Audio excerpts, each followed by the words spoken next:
the Health and Human Services Committee meeting for July 30th, 2025. The time is 10 o'clock. First on the order of the agenda is motion to accept the minutes from last. Jim, seconded by Sam. All in favor? Aye. Passes. Second one, department requests and reports. Hey.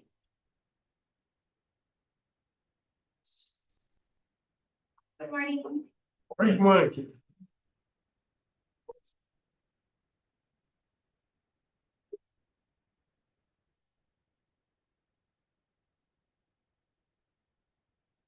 First thing I have on my agenda is two resolution requests. One is to accept the fold funding, which I had talked about last month. Stands for building our largest dementia infrastructure. It's money that is coming from the New York State Department of Health. And the amount that we were awarded was $6,250. And we'll be utilizing that for a training that the state will come up and do, but we'll be hosting that. It's going to be at the Sandy Hill Art Center on September 4th. And it's going to be from 10 to 2:30. And so we're going to open it up to departments here. So PSS and OFA employees, and then we'll, based on capacity, we'll open it up to the community-based organizations as well. So just looking for a resolution to accept that funding and add it to our budget. It's $6,250. Motion by Jim, I'll second it by Daryl. Any discussion? Does this move to finance or we just accept it? So all in favor? Aye. Passes. And part of that funding does allow for food at the event. And because it does stretch through a meal period, we do have $750 allowance in there for food. So just looking for approval to purchase food for the event. Sam, Daryl, seconded. Any discussion? All in favor? Aye. And then the second resolution request that I have, we hold a conscious use self-management classes. And with that, we do receive some funding from the organization that sponsors that program. So we did receive $1,100 for that. So we just want to recognize that revenue in our 2025 budget. So just looking for a resolution. Got it. Seconded by Sam. Any discussion? All in favor? Aye. Passes. And then I do have our executive summary of our annual report that I'd like to go over with everyone.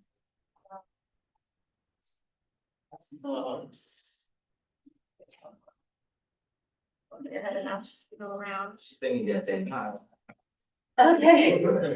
No, we look like it. Pretty healthy over this time.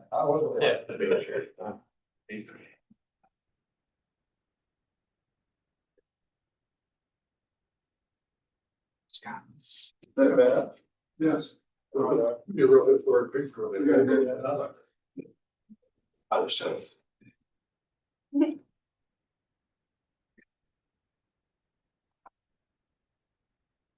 My copies over there. Thank you.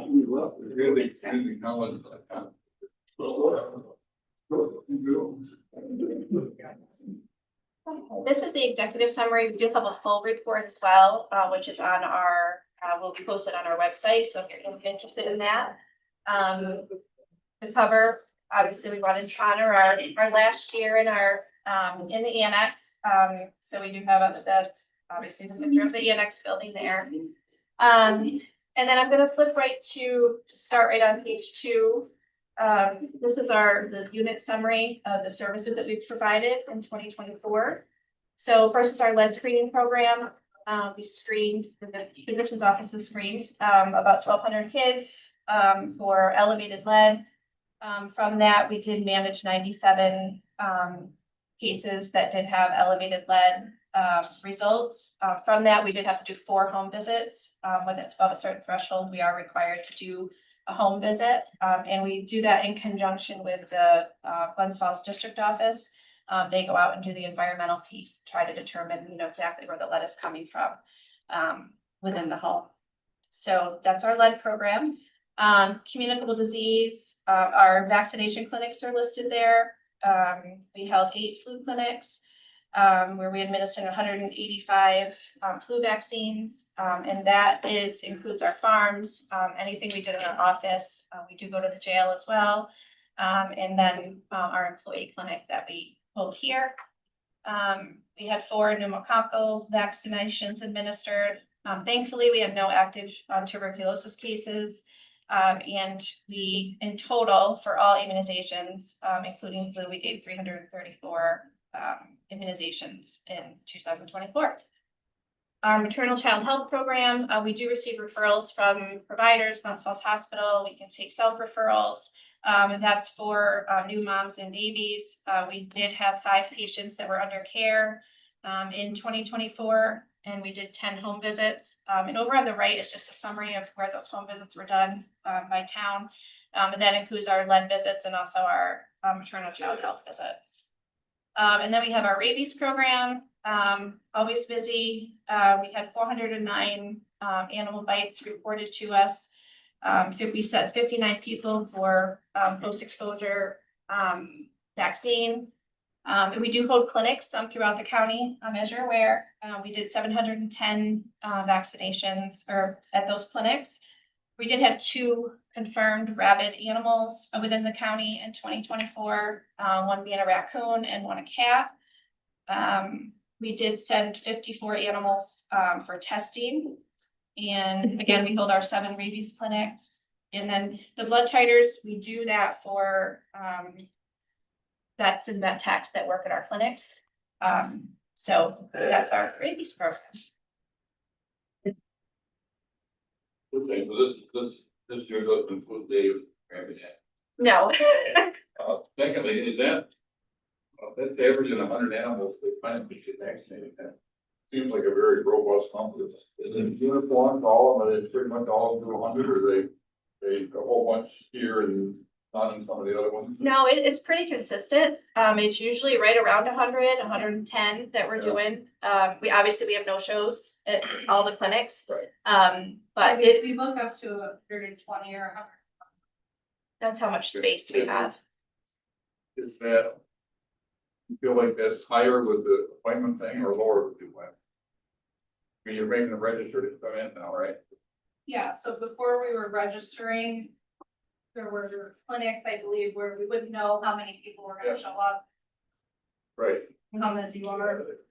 So in those clinics, we might have 40 people show up, and we might have 150 people show up, so this evens it a little bit. Yeah. Yeah. No, I'm not arguing against that. I'm just wondering if it looked like getting the appointments was discerned. Actually, I think sometimes that makes more people come. Yeah, They got a guaranteed spot. right, guaranteed spot, and they're not waiting. Right. Where there's not gonna be a line of traffic. We tried it, it's a drive-through clinic, so, with some of the vets that are there, they don't even have to get the animal out of the vehicle. Some of the vets prefer to take the animal out of the vehicle, but it's still not, I don't know if you've been to one of our clinics before we were doing the appointments, you'd have to stand outside your car in the parking lot and wait to be called up. So it definitely is a more efficient way, of doing the clinic. And I believe, What's more, the answer is, are we getting more people by doing that? yeah, so, I kind of felt like it was. yeah, in the full report. Let me just flip, because I believe we have a comparison, from year to year. So, yeah, so in 2020, well, we started doing appointments and we didn't do it for several years, for a couple of years because of COVID. So in 2022, we did 700. But I believe we were doing appointments then as well when we started back up after COVID. And then 2023, our number was actually down and we did 467. And again, that was by appointment as well. So it kind of fluctuates based on the year. And then this year we did the 710. So, yeah, And I wasn't being critical, I No, just trying to yeah, understand. yeah. It we do seems like get- that's a very robust number anyway. Yeah, and we do get positive feedback. from the clinic that people appreciate knowing when they have to show up. You know, and it's a quick process, so. And then you flip to the next page, page 3, that's our state aid funding analysis. We do receive a base grant for our core basic services of $577,500, which is shown there under where it says base grant. Anything above and beyond that, we get 36% reimbursement, which would be the 36 funding above the base was 174,000. So the total there is 752,000 for our total funding for state aid for 2024. Down below, it just shows the breakout of the different expenditures in the different categories, and also the revenue that we have coming in based on if they're grants or our immunization clinics, and then there's some other revenue listed there as well for our different programs. The next page just kind of goes over our immunization action plan. This is a grant that we receive as well. There's some statistical information here. We did go out and visit 4 farms in 2024.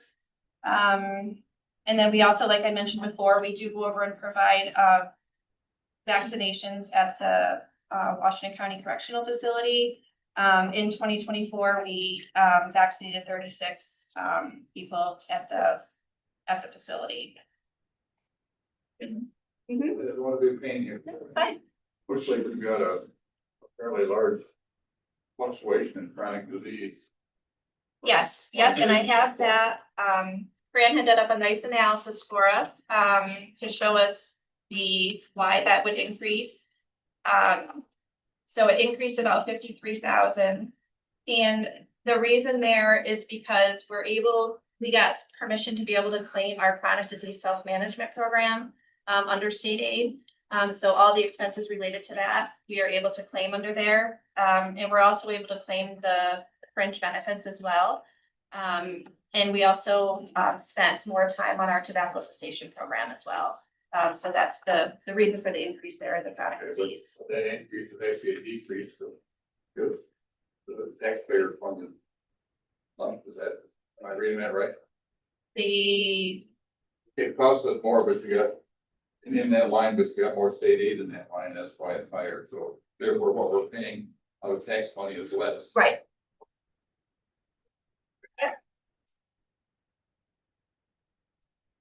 I have a question, but this would probably be for either Brian or for Al. So they got a base here of 36% funding on the base grant.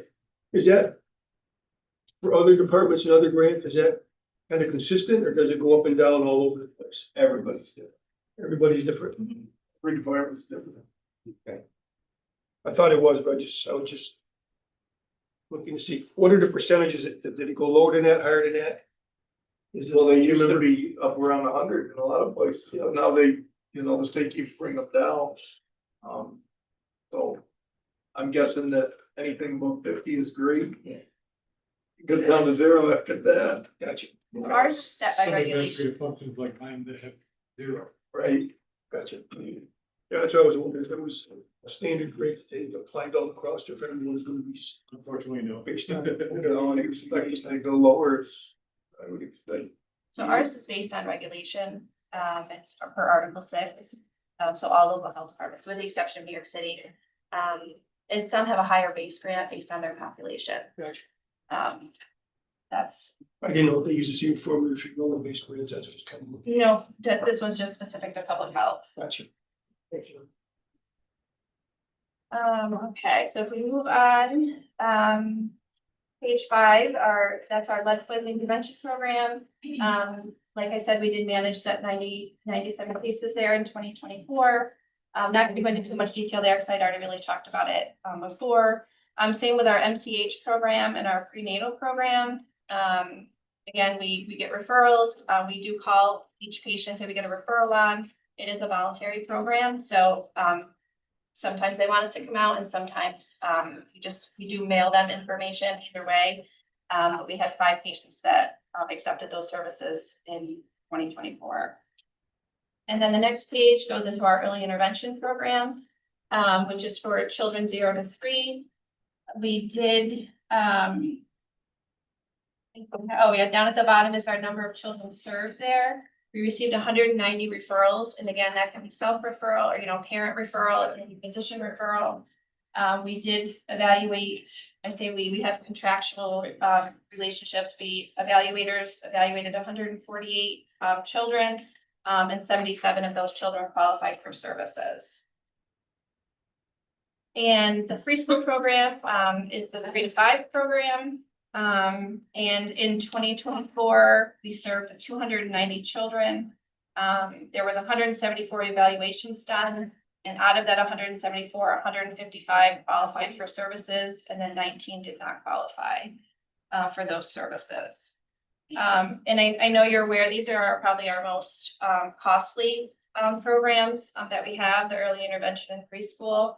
And our full report is a breakout of the financial piece, but for both programs, the difference between revenue and expenses was about 1.8 million, being that it costs more than we received in reimbursement for those services. Next page, page 9 is our communicable disease data from 2024. Again, this year, our biggest one was COVID, with 1,494 cases. Our second was for flu, which you'll see is broke down by A, B, and then unspecified. And then again, Lyme disease is up there as well. On the next page is our Lyme and tick-borne disease breakout. As you can see, the number has been increasing each year for Lyme. Same with anaplasmosis, and the babesiosis has stayed relatively the same throughout the last 3 years. I will say it is the season for those diseases. Anaplasmosis, we just got off a call with the state, is definitely rising throughout the state, and definitely in our area as well. Not as high as Lyme, obviously, but it is showing a significant increase. Down at the bottom is our sexually transmitted diseases breakout. We do partner with Warren County on that clinic. It's held by appointment once a week up in Warren County. We did have 2 patients from our county attend that clinic in 2024. And it kind of talks about what they do there, the different types of tests that they offer. And then again, the rabies programs on the next page. Oh, it shows the breakout here as well, as far as comparison from year to year. So you'll see we had an increase in the number of animal bites reported to us, a small decrease in the animals tested, and then a pretty significant increase in the ones that are receiving post-exposure vaccine. And then just a plug for our next rabies vaccine clinic, it's September 13th in Fort Anne. So that registration should be coming out usually like the end of August, beginning of September, we'll open up that registration for that clinic. And then our health education program is on page 12. It's quite a robust program that we have. This kind of lists all the different programs that we offer. Our health educators are very busy out in the community, offering their different programs and trying to keep people safe and healthy. And then on the last page is our WIC program. This gives a breakout of their budget. They had a total of 14,377 participants in 2024. And again, the full report will be on our website. You probably after this meeting, I'd like to present the executive summary first before it goes out on the website. Any questions on that? Chairman. All right, good. That's okay. It's my day. Way back to page 10, yeah, PG clinic, we had a nurse support staff, a physician, the thing, we all have 2 people in the entire year. Yeah, we don't send our nurse up there. It's the Warren County nurse staffs that up at their facility. So we pay for any of we would only pay for the patients that are ours that come to that clinic. Yeah, only 2. Right. I should have answered, I didn't know. But we are required by law to have that clinic available. Okay. So that's why If we, it's a good productive thing, that seems kind of low for Mhm. that. Yeah, and I think a lot of people are going other places. They're going to their primary or they're going into an urgent care. Versus going up to this clinic. Cause it's kind of restricted on when it is and it is by appointment. So where they can, if they need to go, they can go to an urgent care or Planned Parenthood or something along those lines. Sue. You had a question? Or, At one time we talked about getting together to work with children that were born with clearly issues. How's that working? Is that? Yeah, we are willing to do that.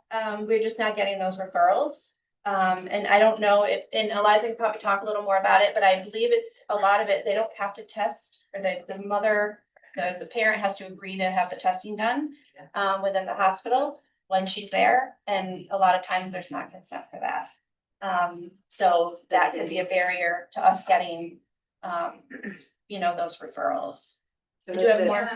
I would also say I don't have hard figures on this, since we don't have a birthing hospital in our county. But there's more availability in the region than there were even 2 or 3 years ago for medication assisted treatment, including pregnant women. So they may already have a lot of the supports we were previously providing in place if they're already in a treatment program before they give birth. If we do get any referrals, we do try to follow up on those families. Again, our program is 100% voluntary. So sometimes at most we can provide is education. And Tammy can probably speak more too. CPS would also be involved in a situation like that, and you have a program or you have a contract with. Behavioral health. Yes. I was receiving a call of somebody that wants to talk to me about child protective case when you were just talking. Oh. Distracted. Thank you. So DSS could be handling those cases as well. Yeah. Just thinking of withdrawal and Mhm. how that works is. Who advocates for the newborn? That would be you. Yeah. Thank you. And hopefully the primary care providers. Gina, do you remember off the top of your head the amount of your rabies funding? I don't remember it being that large. It seems like you're doing a Herculean task with a little bit of money. Yes, rabies. So it's around 24,000. That's not a lot of money for what you accomplished. And we definitely go over that every year, but when we go over it, it's 100% state aid until we meet that base. And then it's 36% funded. I don't know if you have a breakout of that. Fran, of The what- net cost for last year was 60,000 for the rabies program. that's after the grant correct. and the state aid. And the state, yeah. So 60,000 of county. I And didn't remember that award being very big, and it seemed like you're doing a We are. bang up job with a little bit of funding. Yeah, and I think part of the thing we're running into is, people have high deductibles. And when they go to get their rabies vaccine, for treatment, we're responsible for paying those co-pays. So if somebody has a high deductible, we're responsible for paying that. There can be no out-of-pocket cost, to the patient themselves. Sure. So as people sign on to those more high deductible plans, and then they go for treatment, we're responsible for that. So then the hospital bills us instead of the patient. Or if you run into somebody that has no insurance, then we're responsible for the whole bill. And even cranking 700 through your clinic seems like a really respectable number. Yeah, the good thing with the clinics is people are quite generous. We're not allowed to charge for those, but we can ask for donations. So we do get, We got like $2,800 between all our clinics last year. from donations, yeah. So it does offset it a little bit. Thank Yeah. you. Dave O'Brien? Stay on the rabies for a minute. Yeah. Well, I understand there's an epidemic in Argyle this year. That's STDs, Dave. Well, in her gully, I was gonna say. Makes it worse. Anyhow, there seems to be an increase of reported animal bites. But we look at firm rabbit animals, it's down to 2. Is that a trend or is that just estimates? We're only testing animals where there is a known exposure. So we do occasionally get calls from people that say, I had a strange acting raccoon. It died in my yard. If no humans or animals like dogs had contact, we advise them to bury or dispose of that. If somebody reports an animal to DEC, then it's up to DEC whether they live in a test, the eating animal that doesn't have any exposures. So there could be more animals that just were not tested for those reasons. Or the people that have a bad exposure and let the bat loose, we can't test those. So we're exporting all animals to Argonne. I don't know about anybody. Look like Debbie and I have done very well this year.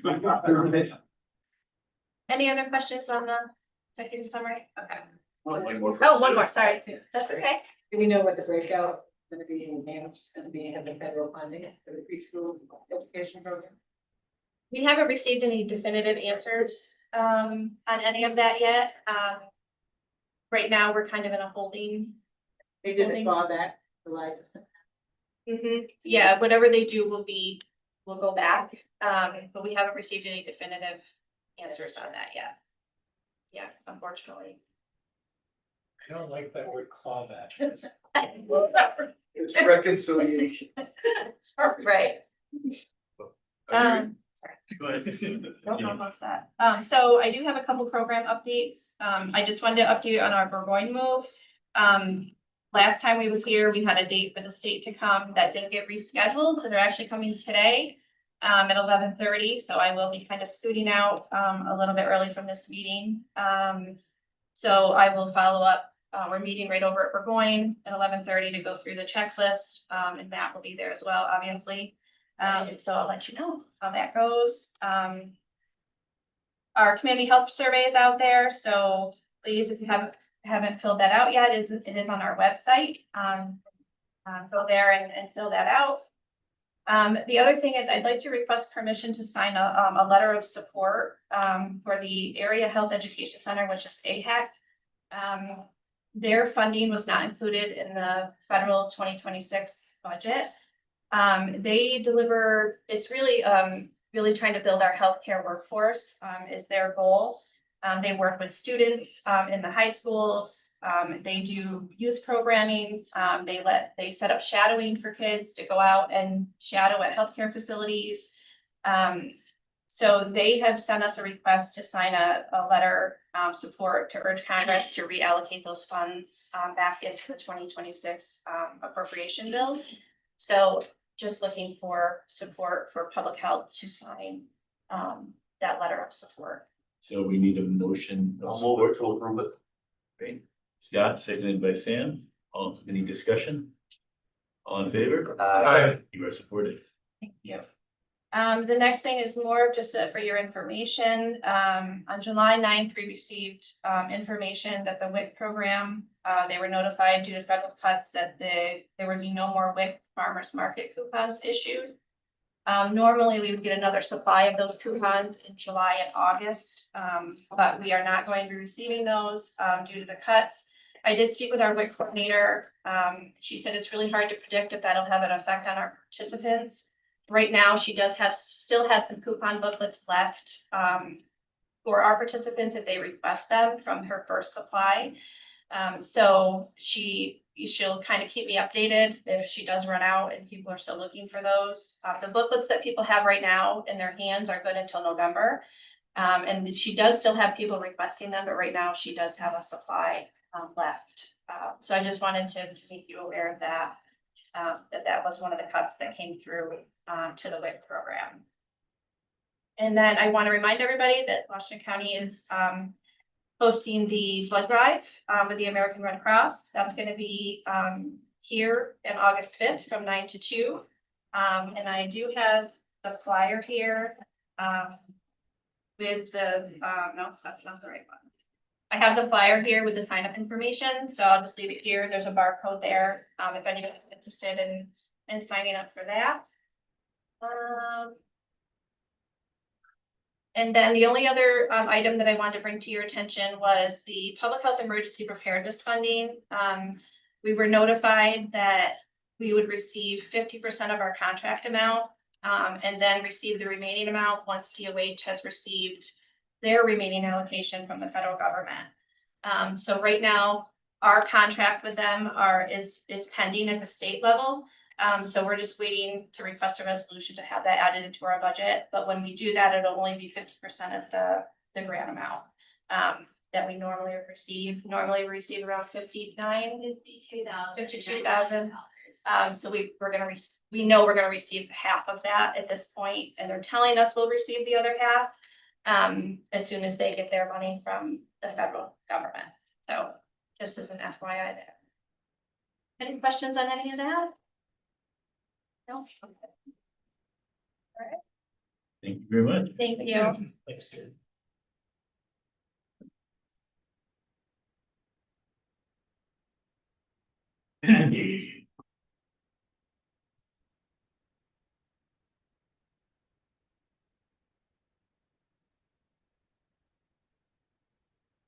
Hello? Hey, Shelley. Today.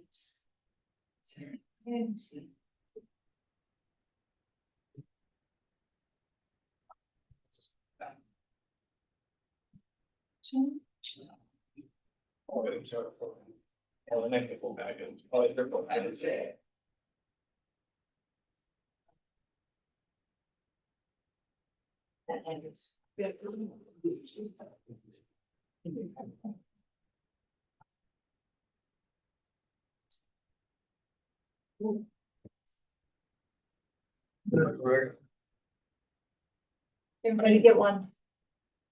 Well, good morning. I Morning. am here to report to you our quarterly reporting on our food pantry performance and transportation. For our contracts with Washington County on both accounts. So what you have in front of you, I'm working to clean up the data as it's presented to you, so it's a little easier to read. And we also have a new data management system. That we've recently navigated to this new system, which I think is gonna be it's gonna help me give you more robust data, a little bit with more detail. We'll be able to track a few more things. The actual, I'm sorry, the word has just fallen out of my head, but the change to that system from the other one. It has been challenging, and the staff is getting used to it, so. So I don't have that more robust kind of dig in for you this quarter because it is brand new and we're still getting used to it. But what I have here for you first for the food pantry. I have been giving you the year over year numbers, and you may see this, you'll see this quarter, we actually have gone down a little bit in food pantry usage in several months compared to the same months last year. I don't know the reason for that. That's one of the things we're hoping to be able to track with our new data management, to try to find out, or at least gain some insight. We may not know for sure, but hopefully we'll be able to gain some insight, what brings people in or what changes they're experiencing that will that either increase or decrease food pantry usage. We also have for you the breakdown of the household poverty level of those that are, and this is by household, so this is not going to add up to user numbers that you see in the monthly breakdown. This is household numbers, so these are the households, and you'll see that the majority of the households that come to our food pantry are at 75 to 125% of federal poverty level and 0 to 74. That one being the biggest there. We do have in other areas as well. We are only, according to through our CSBG funding, that's the Community Action, Community Services Block Grant. To qualify for that funding, you have to be at 200% or under of the federal poverty level. But we do not turn people away if someone is in need. we help them. And we just can't do it with CSBG funds if they're over 30%. Yes, Yes, the 6 months, 80 new households. yeah, Is that 80 additional people that are coming to the thing, or do you have a certain number dropping off? that's That 80. seems like a large number of brand new people coming in. I think we see a little bit of a revolving door. We see new households every month, but our numbers, they increase, but not at the same rate as the number of new households that we see. And I think we see some, people leaving the area that we were seeing regularly that we're not seeing anymore. Households that maybe no longer need our services, and then new households that do need our services. So they're new households that they're people that, they're households that we have not served before. But, we're losing others at the same time. That That would be comforting, but that seems like a large number of brand new people. in 6 months. it is. We've seen a lot of new people. We've seen a lot of new people. That's the same with all the other food pantries around the county. That's the big numbers. Yeah, During that same period of time, Chairman, you went from serving 319 people to 229 people. So the more dropped off than came on. No, I'm talking to people at Comfort Food Pantry, usage has gone way up and they tie it to the increase in grocery prices. Bringing people that yeah. can no longer afford. Increasing, we've heard a lot of just word of mouth, and that we don't have this documented, but we do hear that people are, because of the increase in grocery prices, that's one thing that brings people in for sure. So we'll see how we've struggled over recent several, more than 6 months with our gleaning program, which is through the regional food bank. We glean from Market 32. Just not been getting the quantity that we used to get, which increases our costs because then we're buying more. We do a partnership with Comfort Foods, which has been wonderful.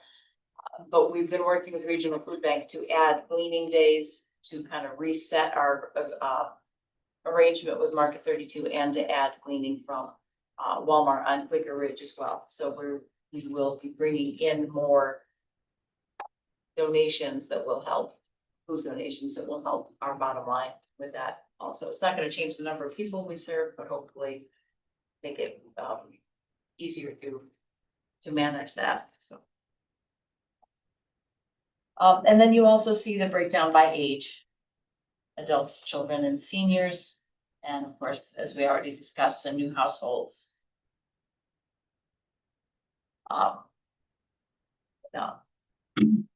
We'll actually, before we move on to transportation, I would want to say here that we are not sure at this point what to expect moving forward. That's pretty common right now, right? There are a couple of things in play that could or will impact us. We just don't know how that's going to happen. One is, of course, the Big Beautiful Act that was passed that changes qualifications for SNAP and TANF and those kind of things. Tammy sure knows more about it than I do. I've read what I can. It could increase attendance at the food pantry. We don't know. We're watching for that, and we're going to be trying to monitor the impact of that, see what happens.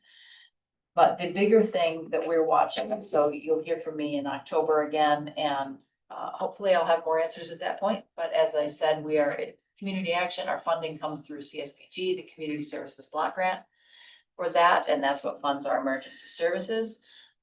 It's what makes us a community action agency. And in the proposed discretionary budget at the federal level for health and human services, it is proposed that CSBG be eliminated and community action be eliminated. So the budget that the federal government will be voting on in September is one that at this point proposes to eliminate what funds us as a community, our community action piece.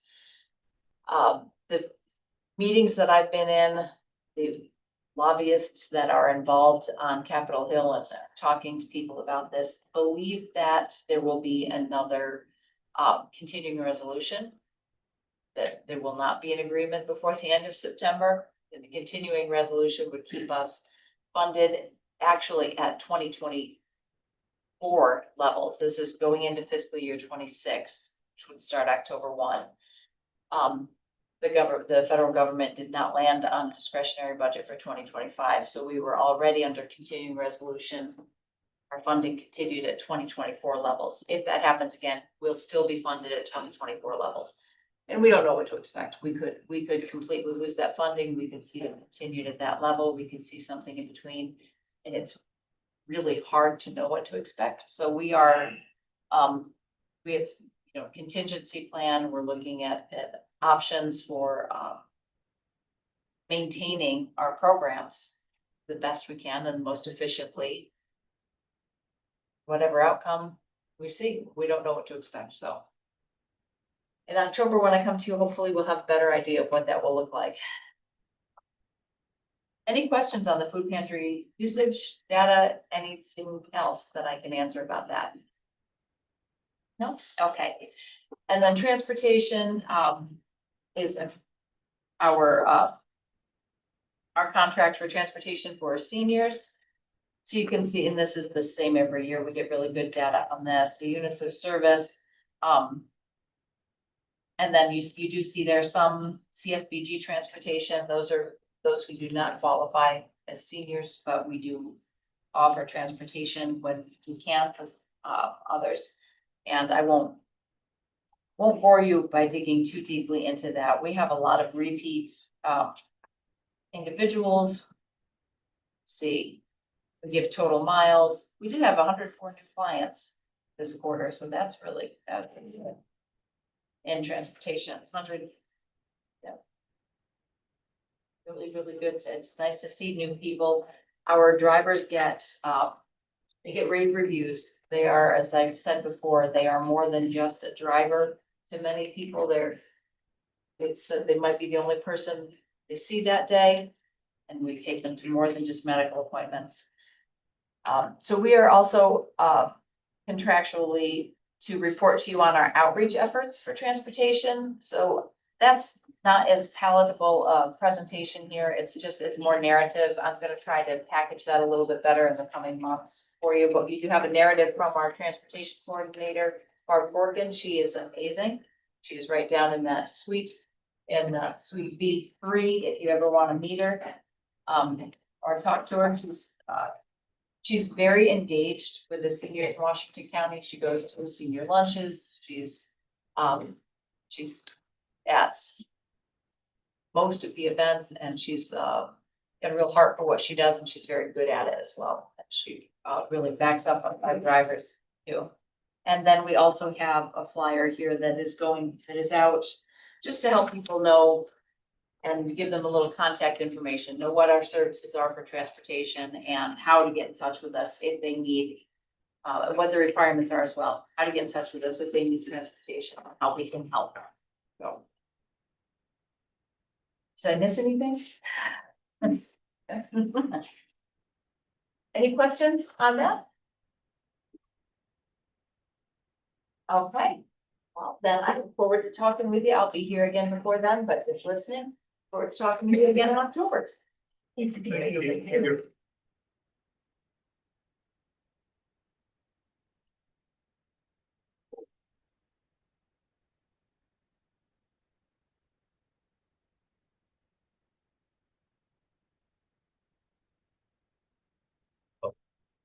Right there.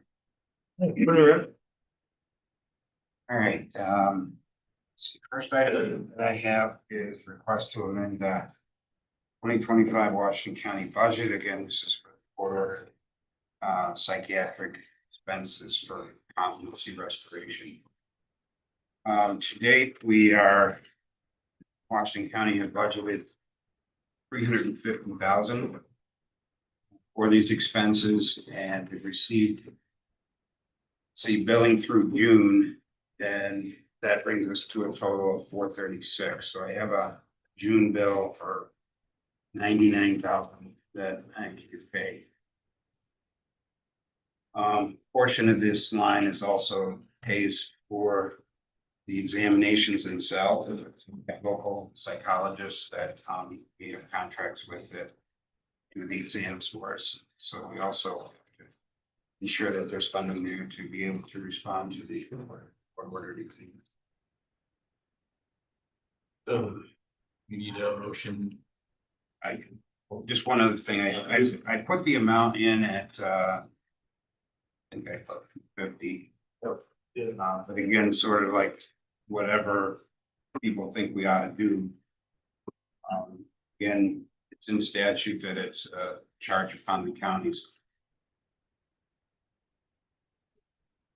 Would it be smart for us to hire people to this? Well, the exams themselves are not the big expense, so like contractually.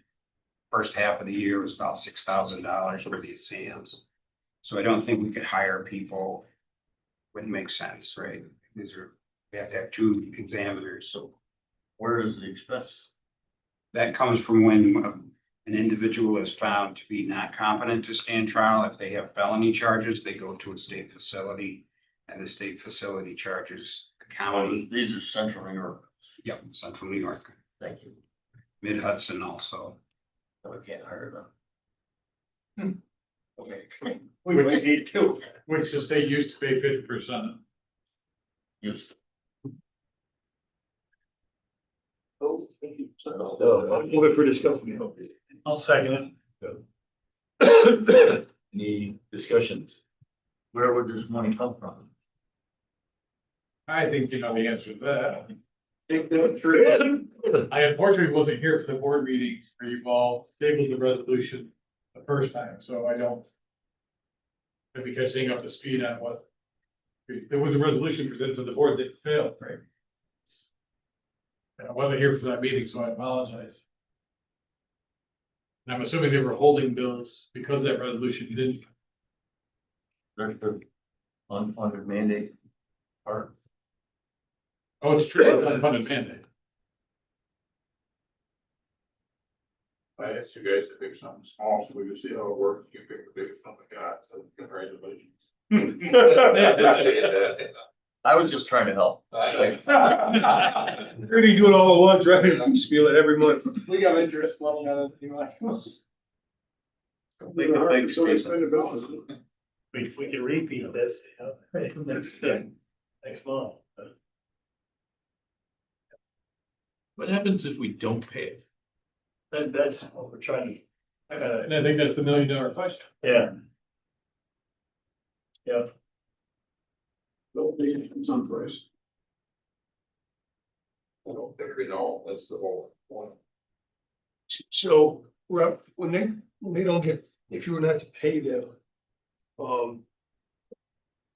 do they reach out to you to ask for the money? Is that how that works? Well, again, we don't know, right, because we haven't not paid them yet, but I would assume that would be their first step, would be to reach out to them as a point of contact. And then we don't know what happens from there. We don't, How much leeway we have to make up before they say stop, we're not gonna take any more patients. right? Do we have an alternative if they do that? What's that? Do we have an alternative if they do that? Currently, we don't. I mean, some counties are working with the state to explore whether or not there could be an outpatient restoration program developed locally. It would only be for certain defendants probably, because if there's any violent history or any violence involved, then the district attorney's office is probably not gonna agree to have that person out in the community. You know, as a not competent individual. But there's a portion of that population that could be in a community outpatient restoration program. So The problem is, it's a secure unit, so they're only dealing with inmates from state facilities. I don't know if there's anything like that anywhere around. How many people we have in that right now, that's costing us this money? all right, so let's see. The total so far for the year was represents 5 individuals. Currently, there are, two individuals in. The 99,000 represented,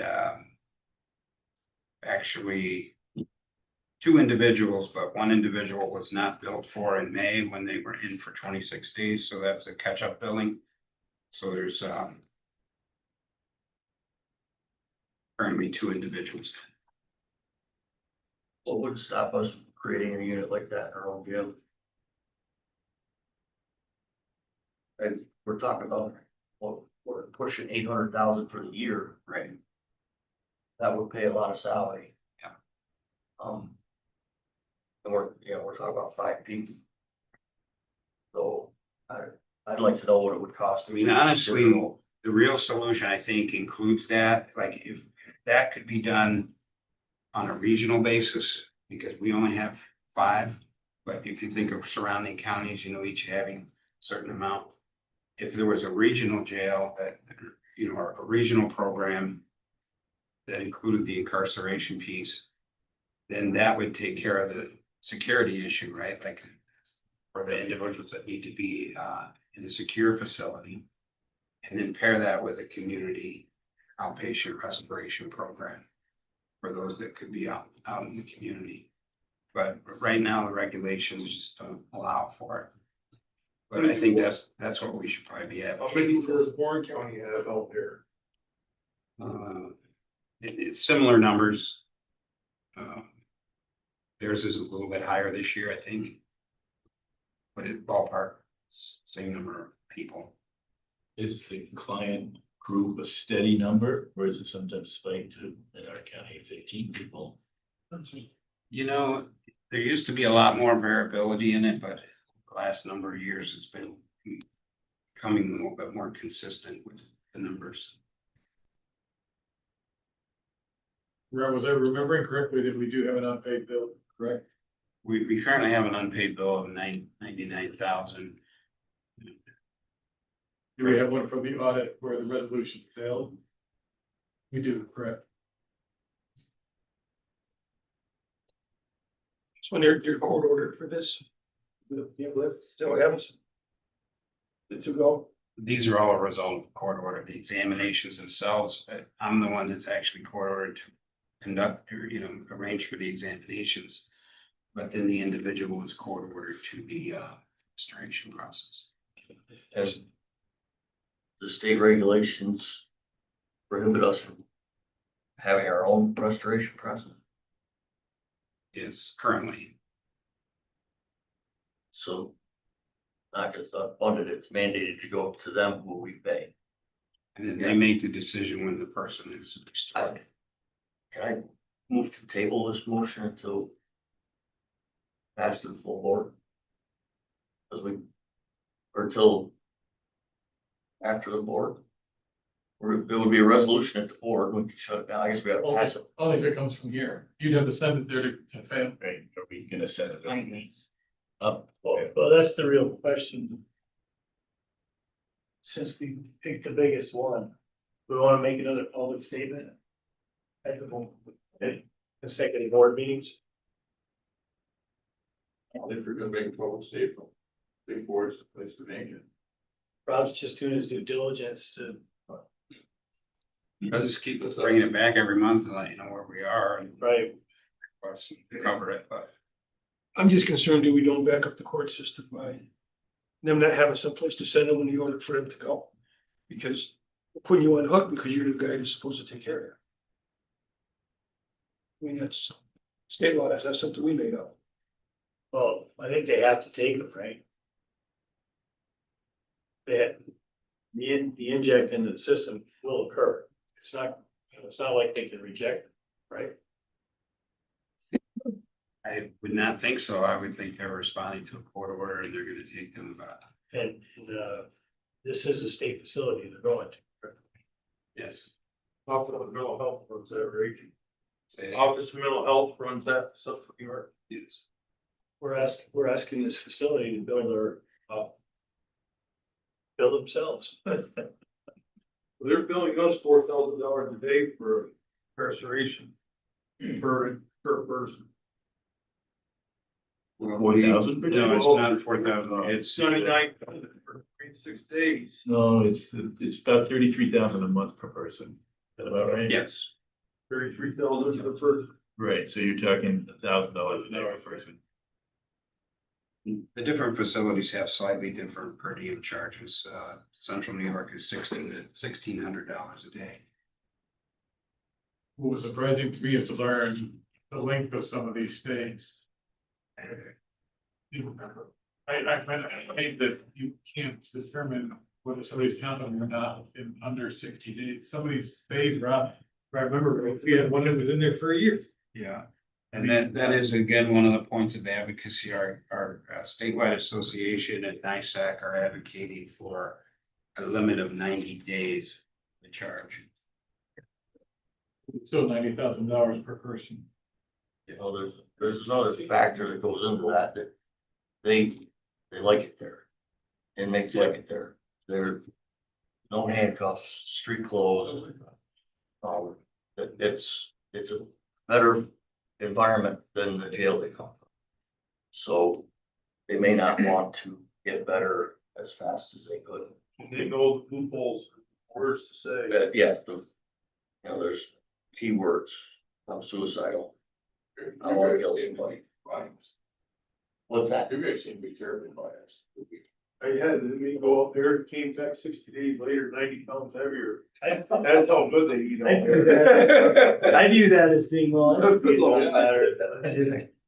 Or bias. 90 pounds you put on. 60 days. So if you follow Scott's logic, we just pass it to the full board and turn it down, or not turn it, right? Ask it the full board to be turned down. Right. You wanna make a statement? So That's what I was. the only way we can make a statement is from it's here, we're just. And you could take one here to open up to any kind of flag. All right, so we gotta pass a motion to move the money. I'll make the motion. And then Sam. That's the finance. Finance. Finance. Finance. Yeah. Jim. Any further discussion? Any discussion? Al, yes. So I'd be remiss if I didn't at least point out that there's a potential game of chicken that we're gonna play. Because we also get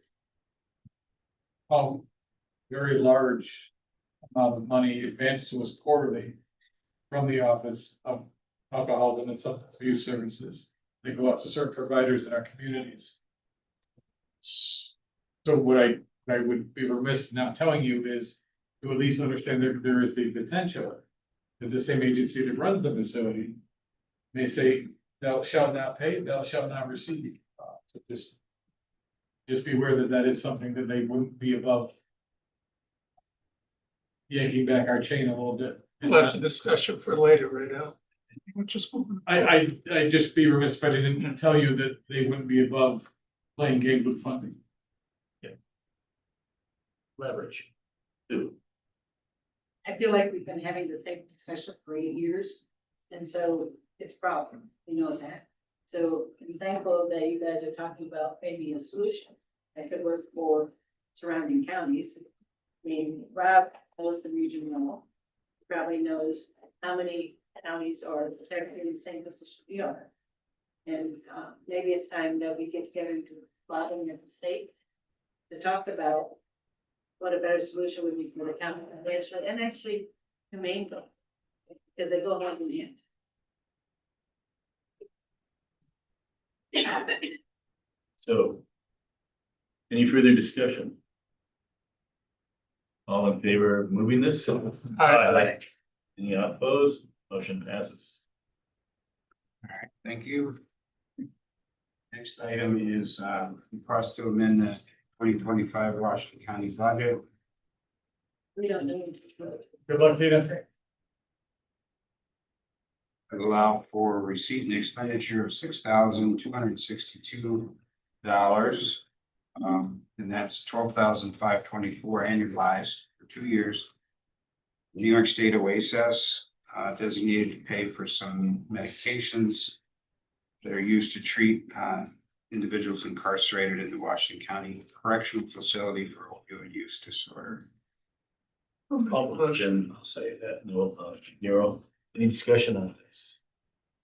All in favor? Aye. Motion passes. All right, and then the next request is a companion to that, I guess. I didn't know if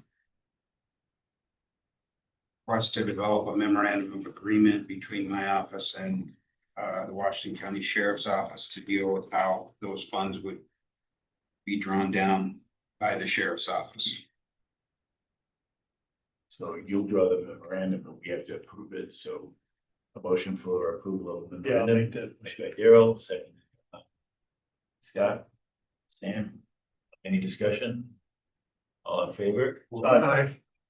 All right, Scott, you question? We're in a contract with the company that provides those services. That doesn't include the medication.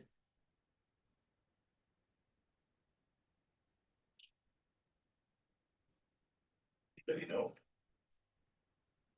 You're talking about the nursing contract, Mr. Hunt? We're still responsible for our own pharmaceuticals, as I understand. Okay. We have a pharmacy contract as well. I'm speaking from memory, so I apologize if I'm wrong, but the pharmaceutical side of it, I believe, is different from the service provision side. And we do get some funding also from Mental Health Hospital to help offset the cost of this drug as well. Okay. Thank you. any further discussion or questions? All in favor? Aye. Any opposed? Hearing none, motion passes. Okay, my last request is a request to approve new contracts for opioid settlement fund proposals. These were from the LGU abatement funds. This is a little bit different than the county direct opioid settlement funds that you have previously approved.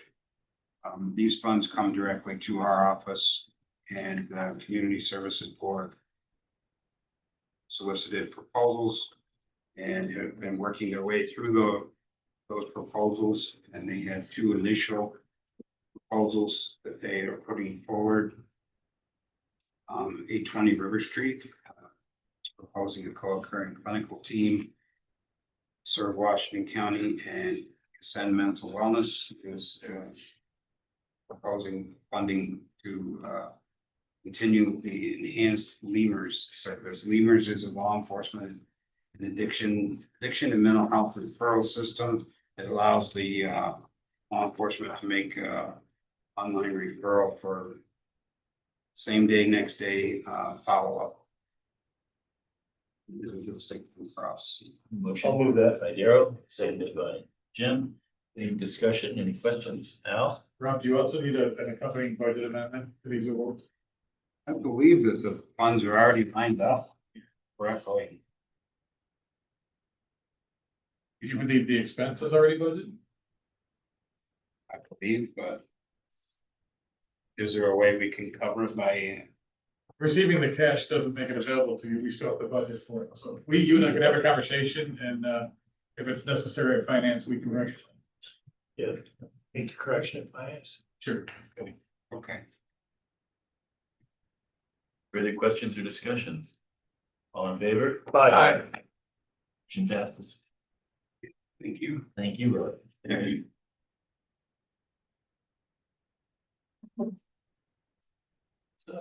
Yes. Hello, Tammy. Hello.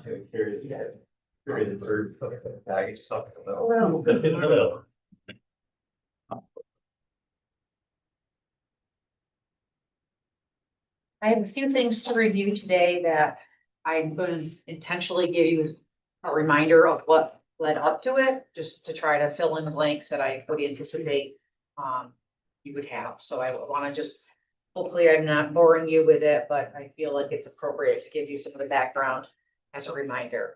So the first thing is the ARPA Child Care Provider Project Report. These were ARPA funds that came to the county that the county then chose to dedicate to recruitment of childcare providers within the county. The initiative at the time was due to the reality that Washington County had very few daycare providers. We are designated as a childcare desert. The total amount that was passed through to the Southern Adirondack Child Care Network was $61,160. I've talked in the past about the many barriers to recruiting daycare providers. Not dissimilar to the barriers for foster care providers. The licensing requirements are a huge barrier. Actually receiving payment for the service they're providing is also, of course, a concern. Things like closure of Great Meadow and having people that are able to pay for or in need of childcare would be another one of the examples. So I've provided information in the past saying at that time, they have had interest, they have been able to help others get licensed, but at the same time, they were having current childcare providers close. So to wrap this out at this point, what I've received for information from the Southern Adirondack Childcare Network is that from the start, July 1st of 2022 through June 30th of 2025, there were 18 family and group family childcare programs that closed in Washington County. During the same period, 11 family and group family childcare programs opened. So their perspective is that it might not appear as though the project was successful because of the net loss. But their feeling is that if there weren't available startup funds, as have been provided through these ARPA funds, it could have been a net deficit of 18 programs instead.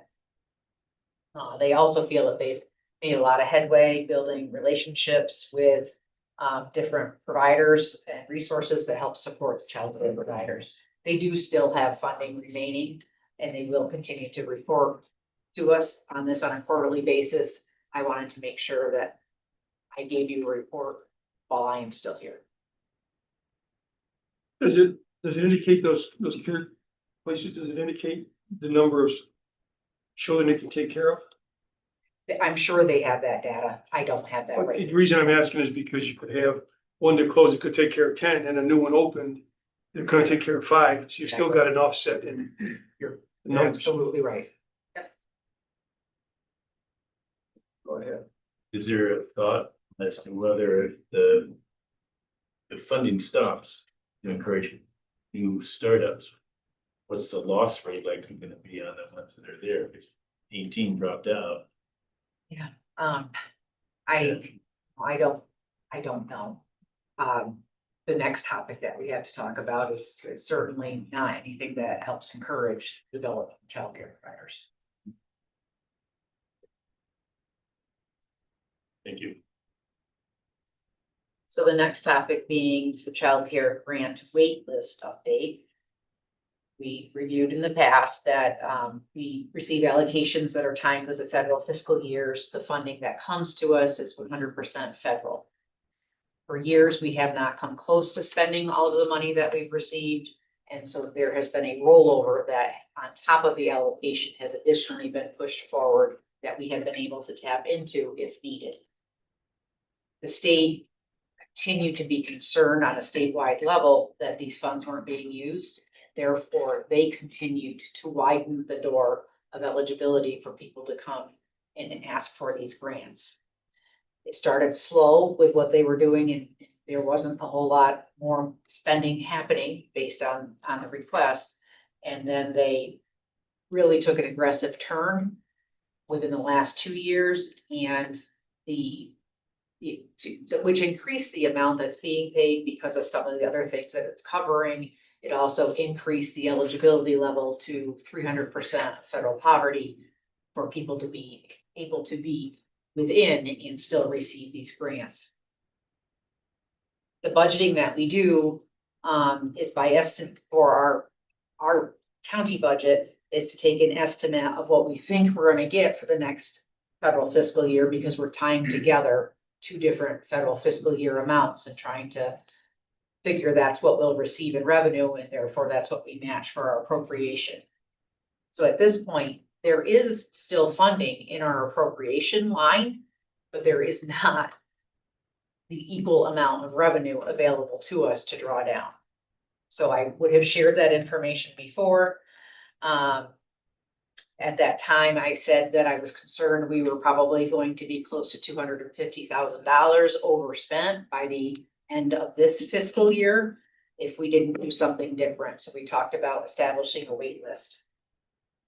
This is the only program within social services that we can say no on or provide a wait list. There's no other program that we can do that with. Our wait list went into effect in March. We've been whittling away at it as when people are approved for a grant for childcare, they receive a 12-month guarantee. So as they then come up for their next recertification, we have then waitlisted them. So it's been ticking down, increasing the number of people on the wait list as time has gone on, also increasing the amount of savings that we were able to project. So at this point where we are at, we are looking to being around $38,000 overspent as opposed to that $250,000. The state continues to push us to spend the money, and they have, whereas they were fully expended all that they had available for what they were putting out in the previous year, they have now allocated more that could be spent, once again, having to be spent out by the end of the federal fiscal year, which is September 30th. So they've allowed for 250,000 more to be pulled down from Washington County, within Washington County.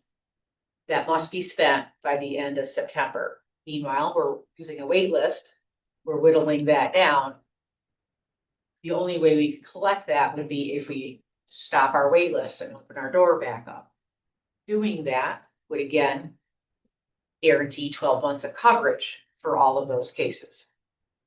And we have at this point a waiting list of 42.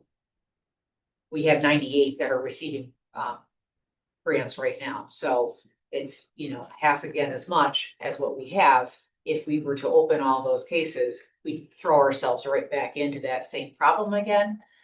We haven't yet received a number for what our allocation is going to be for federal fiscal year 26.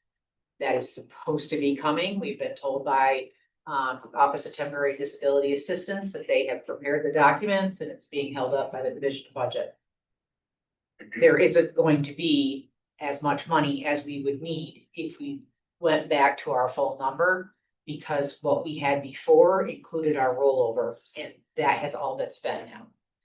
So I want you to understand that there is $250,000 that we could tap into. I believe that our 38,000 that right now we're projecting will be able to come from that. So I don't think we'll be overspent at all when that time comes. We'll be able to pull that instead. But we will likely leave the rest sitting on the table per se. It's not really sitting, it's not on our table, but it's being dangled in a Excel table somewhere. It's a very difficult decision. I really need for you to express the will of the board as far as whether we did opt to open up our doors again.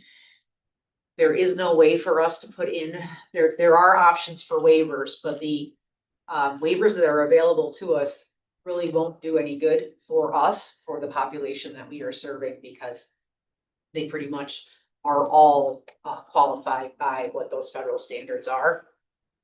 And so there would be very few people that we could say no to if we don't have a wait list. The risk then being acknowledging that there would then very likely be a county cost going into the 26 budget.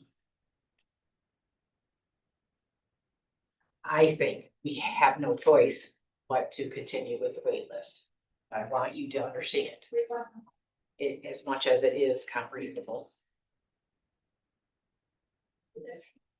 So if I'm understanding this, maybe I'm not.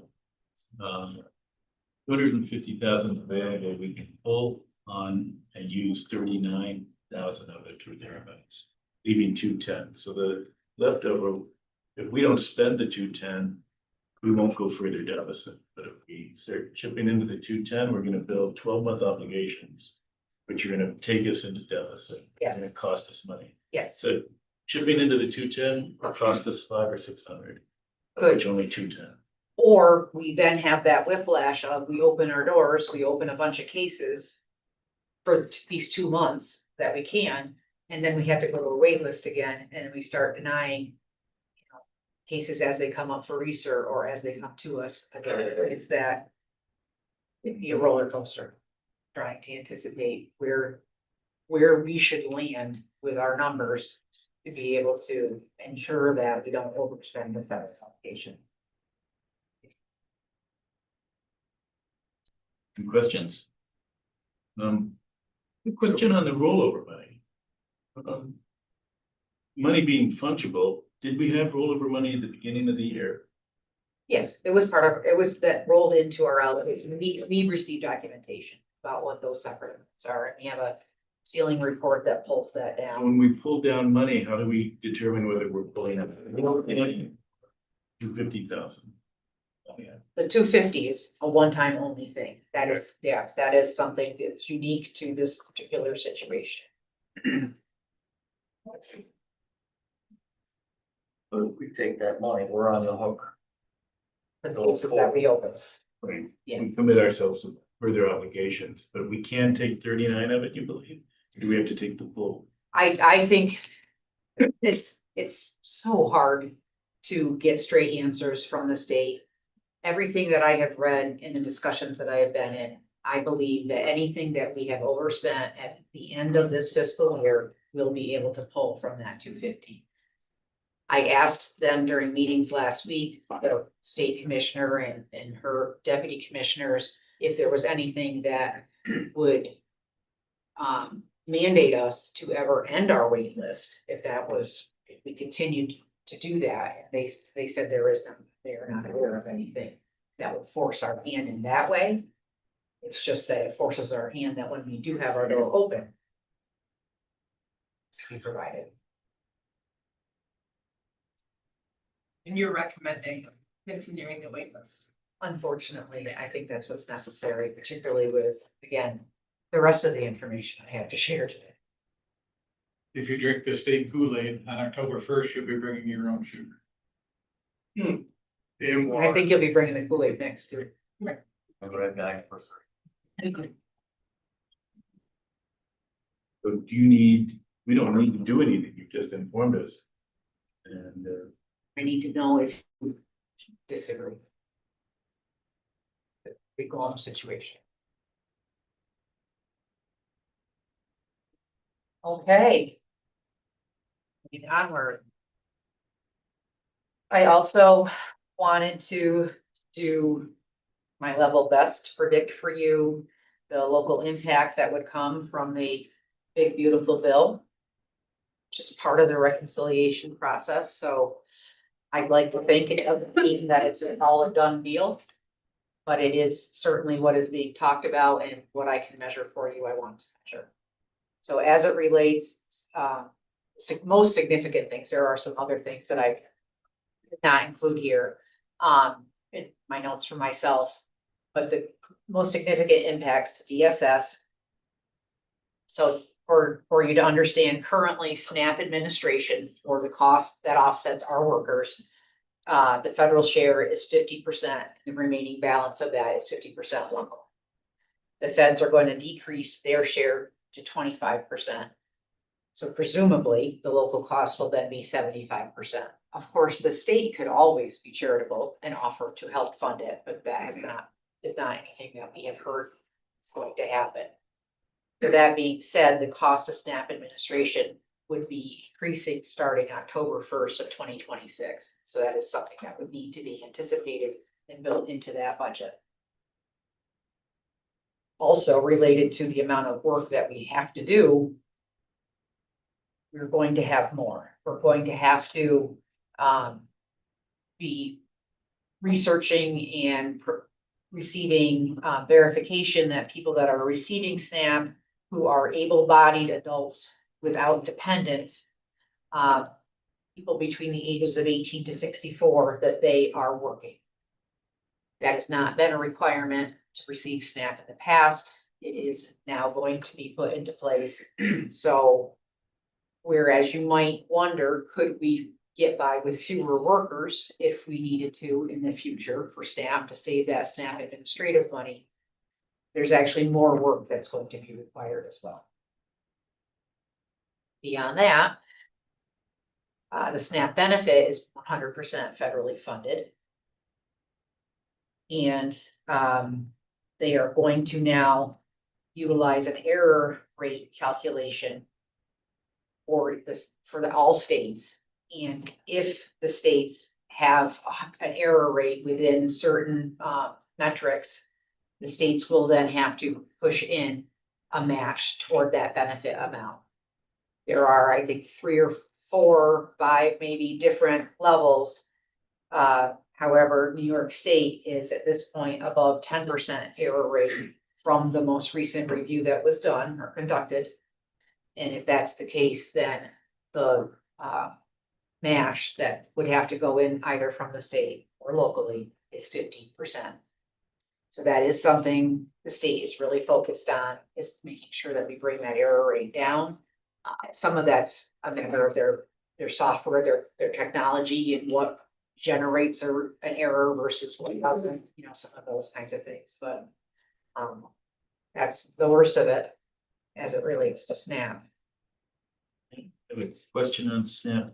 Did I hear you say that we will now be requiring people receiving SNAP who are single between the ages to be employed?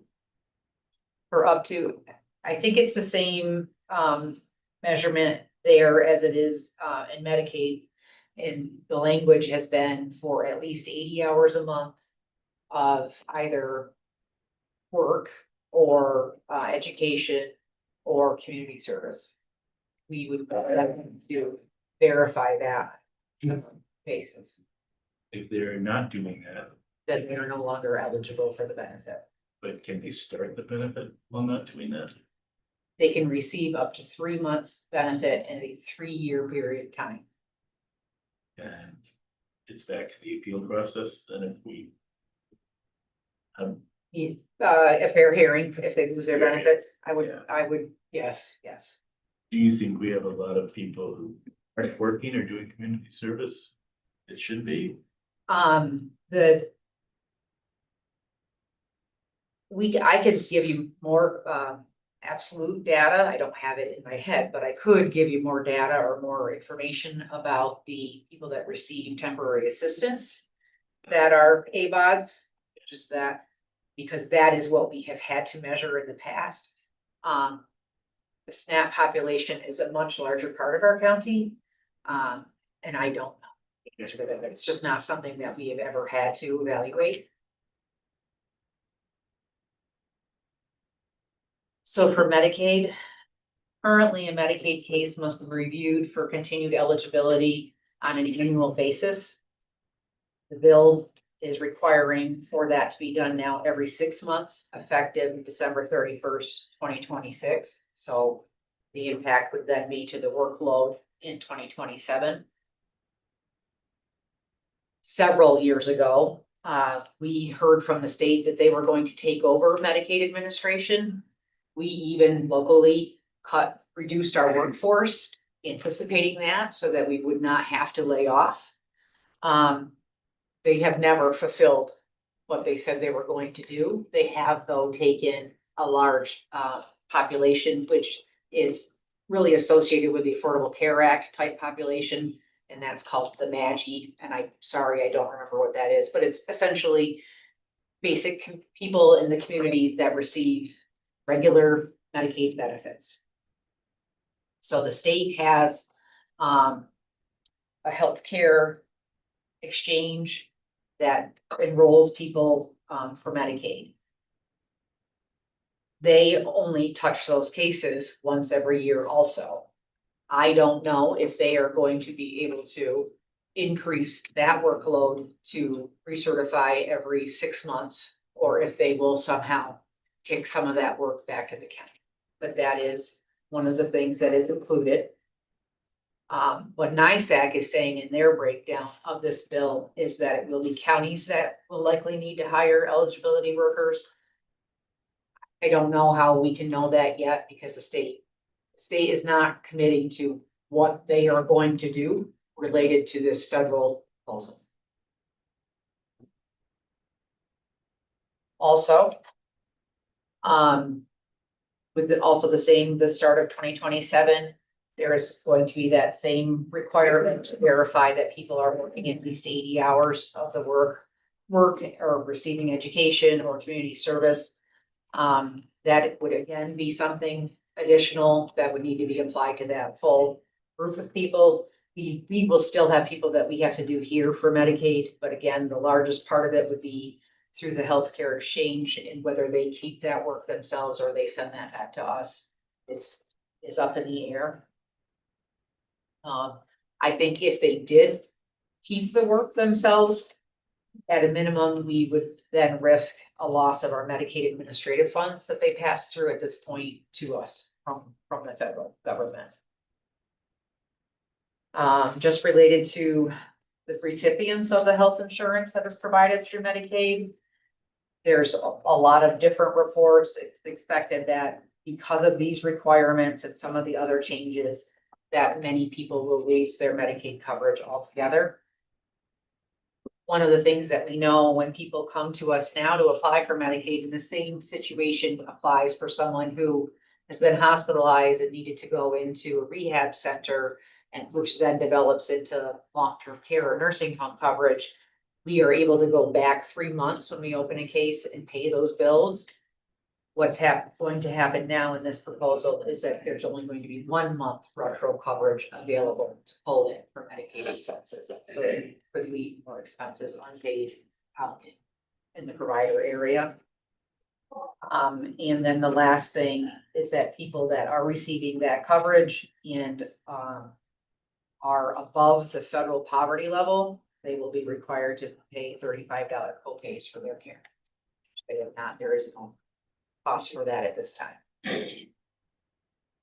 HEAP is not necessarily included in the bill because the president has proposed for the total elimination of HEAP. If it isn't reinstated, it would have a staggering effect on our county. In 2024. Okay. Okay. She said all her stuff in the chair and some rest afterwards. Okay. Whatever you guys think. I'm sure whatever she has is better than what I have. She won't be back. Okay. So in 2024, the total HEAP grants, there were 6,000 HEAP grants in our county, which provided a total benefit between the heat, whether it's fuel, electric or whatever, propane. That's $4,360,000. That also includes the repair and replacement of furnaces if necessary. And so what the state predicts is that because in the past with the same president having proposed the elimination of HEAP, the rest of the legislators put it back in place, but their anticipation is that while it may be reinstated, may be put back in place, it will be with a lower benefit level. So there will still be some sort of an impact. I guess best case scenario, state predicts that at that point, they will no longer provide the repair and replace or the cooling component that is currently provided through HEAP.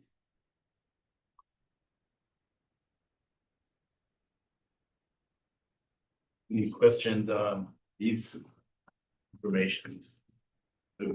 Tammy, thanks for bringing that forward, first of all. I look at like, young moms that are gonna have to do a requirement. It's gonna have to either put their kids in daycare or go to work to receive the benefit and talk about the difficulties for the majority of our county. And that's just one thing. Yeah. It really will require communities to pull together, try to cover for each other's deficits. I listened in on the board meeting. Was that just last Friday? No, it's the Friday before, I think. And heard the conversation about what asking departments, I should probably send more over for that side of the room. Asking departments to share what is mandated, what is not within their departments. So I decided to take a jump on that.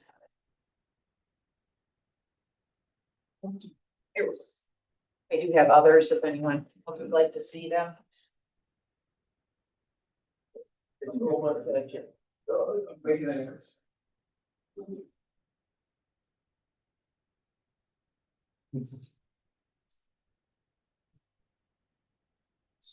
So, because I just love to take this kind of stuff on, I took a shot at this. I don't know if this is what you were looking for. I don't know if you knew what you were looking for, but as it relates to the Department of Social Services, I looked at our organizational structure and then broke it out by division and by unit within each division. So if we can all be on the same side, the Administrative Services Division is what I'm looking at. That has the widest array of programming. So for you to see, there's accounting, staff development, the full unit, contract management, personnel management, administration all fall within the director's role. And then there is a separate computer operations area that we have as well that we share with IT at this point. If these items are not highlighted in any color, they are mandated. They are things that have to be done. All programs, however, need you to understand, do receive some amount of revenue. We don't have anything that we can't claim through some state or federal pocket right now. As I shared with you, if we run into the shortfall on childcare, we would have, childcare grants that we would have to pay. We are still able to claim our childcare staff, but that's the separation between program and administration. If they are highlighted with the orange color, they are non-mandated, and it is our traditional way of pulling our funding in to offset that. If they are highlighted in green, they are non-mandated, and we have specific pots of money that also get matched to them. They come in the form of allocations, generally speaking. You'd like me to review with you what each of these things is or break out any of the acronyms? They should pretty well be reflected within our annual report if you do have questions in the future. The other side being the Children's Services Division, Assistance Programs Division, and the Aging and Disabilities Resource Center. As you are aware, the Aging and Disabilities Resource Center is shared with Office for the Aging. It is our programming together that creates the Aging and Disability Resource Center. I only have things on the list that fall within the DSS budget. So there are other things there that I would anticipate Gina would be able to report out on. The same is there as far as the highlighting. I would say to you that the things that are highlighted are all valuable things. And in the absence of them, if somebody else did them, there would still be a cost to us. And there would still be other issues. My time through my career, some of you have seen this where when I think that something can be, outsourced to private business or whatever, we have done that. We stopped running a group home. We did take a 10-year period and sought for others to find our foster homes for us. We've done those kinds of things, but it's been with good reason, rationale that we've pulled those things back where that has been the case. Right. This is a good job. I guess my question is like in the green front sheet we started, what is the percentage of on the funding side? In the room down here, like Safe Harbor, I thought nearly gone away with this. I can get you exact figures on that. They are allocations that we receive. I think it could be And then- 25,000. It was 30,000, it will be reduced to 16,000. Absolutely. Okay. And so those are funds that are passed through from DSS to the Youth Bureau. And the other ones look similar. Um. They all have different amounts, BHSN, so if you're in that contract, Percentages, then they're just actual grants. there are grants, and then when those grants run out, there is then percentages. Depending on what programs they are serving, what program they are attached to, brings in a different percent for each. Okay. We always claim to the most beneficial program. Most beneficial revenue. You said that on all of the mandated, there is some kind of revenue. On everything you see here, there is, yes. Can we get a breakout? Like what the revenue is for each one of these programs as opposed to how much it costs the county? For these, the programs that I have highlighted, get a breakout of what their cost is and what the revenue is. Is that what you're asking me for? Maybe the unfunded mandates, you said everything has some kind of revenues. Yes, So the unfunded mandates, you know, like we just voted on a little while ago. They all have some kind of revenue coming. This is just the administrative portion on the front page, not the actual closing. um,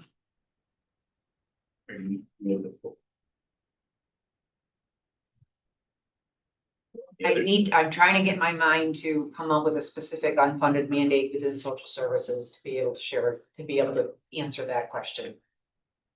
So,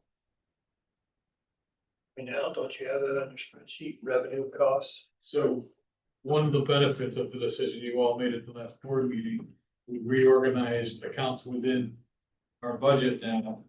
So that we took that whole conglomerate of accounts that was in the 60-10 department, and we've now matched them up with their expenses. So once myself and Tammy's fiscal unit are able to go back to January and move the revenues already clean into the new categories, during budget season this year, you'll be able to see for each of the departments where these programs live, you'll see their revenue expense now married together. Hopefully that you'll find that a huge benefit. We're not there yet, Supervisor Hahn, but that we will be there at budget meetings. so on the other side of the chart that has the children's services assistance programs on it. The two biggest mandates that we have talked about and the two biggest areas that we have spent in, that we have had for shortfall in the past. Are that those placement services, that area, and in children's services. And then temporary assistance, in the assistance programs area. We do receive funding in all of those things. It is a matter of how much funding we receive. Our hands are tied as far as we have to provide those homeless services for people, or we have to provide housing for people that are unhoused who meet our eligibility requirements. And in doing so, that is only matched by 29% from the state. But there is law that requires our county to provide that.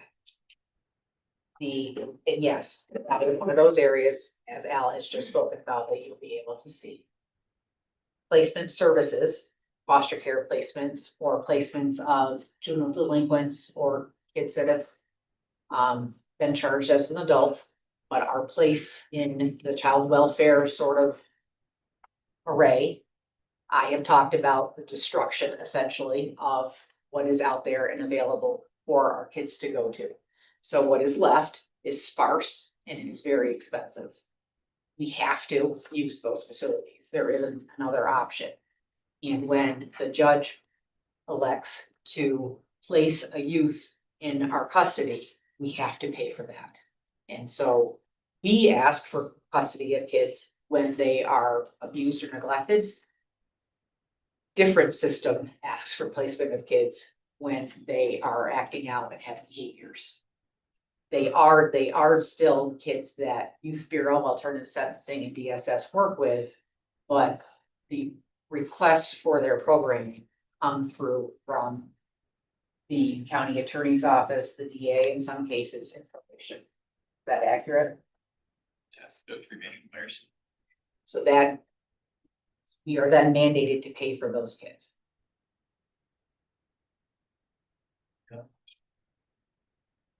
Non-mandated, so the Hope unit, so the items that are in the orange. If we, the board, decided not to offer those services.